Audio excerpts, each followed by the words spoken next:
మీ account నుండి మీకే తెలియకుండా డబ్బులు కట్ అవ్వకుండా ఉండాలి అంటే రీల్ కంప్లీట్ గా చూడండి అండ్ మీ ఫ్రెండ్స్ కి కూడా షేర్ చేయండి. అండ్ చాలా మంది ఈ ప్రాబ్లమ్ ని ఫేస్ చేస్తున్నారు కూడా. రీసెంట్ గా నాకు ఒక కామెంట్ వచ్చింది, బ్రో నా ఫోన్ పే నుండి నాకే తెలియకుండా ప్రతి month so and so money debit అవుతున్నాయి. సో అలా ఎందుకు అవుతున్నాయి, ఆ ఆటో పే ఆప్షన్ ని ఎలా ఆఫ్ చేసుకోవాలి? సో బేసికల్లీ ఇలా ఎందుకు జరుగుతుందంటే, ఒక 2 years బ్యాక్ నా ఫ్రెండ్ ఒకడు పఠాన్ మూవీ చూడడానికి Amazon base plan 299 rupees the subscription తీసుకున్నాడు. అప్పుడు వాడికి తెలియకుండానే ఆటో పే అనే ఆప్షన్ మీద క్లిక్ చేసి సబ్స్క్రిప్షన్ తీసుకున్నాడు. ఆ మంత్ కి నెక్స్ట్ మంత్ నుంచి 1 year వరకు వాడికే తెలియకుండా వాడి ఫోన్ పే నుండి ఎవ్రీ మంత్ 299 రూపీస్ డెబిట్ అవుతూనే ఉన్నాయి. సో ఇలా వాడికే తెలియకుండా వాడు 299 రూపీస్ పెట్టి అమెజాన్ ప్రైమ్ సబ్స్క్రిప్షన్ తీసుకుంటూనే ఉన్నాడు.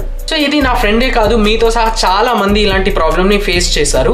ఇలా అవ్వకుండా ఉండాలి అంటే జస్ట్ మీ ఫోన్ పేలో ప్రొఫైల్ మీద క్లిక్ చేసి కొంచెం కిందికి స్క్రోల్ చేస్తే ఆటో పే ఆప్షన్ ఉంటుంది, దాని మీద క్లిక్ చేసి ఆటో పేని డీయాక్టివేట్ చేసుకోండి. డీయాక్టివేట్ చేసుకోవడానికి జస్ట్ మీ ఎంపీని అడుగుతుంది. ఎలాంటి కంగారు పడకుండా జస్ట్ మీ ఎంపీని ఎంటర్ చేసి డీయాక్టివేట్ చేసేయండి. సో ఈ రీల్ ని మీ ఫ్రెండ్స్ కి ఫ్యామిలీకి షేర్ చేయండి.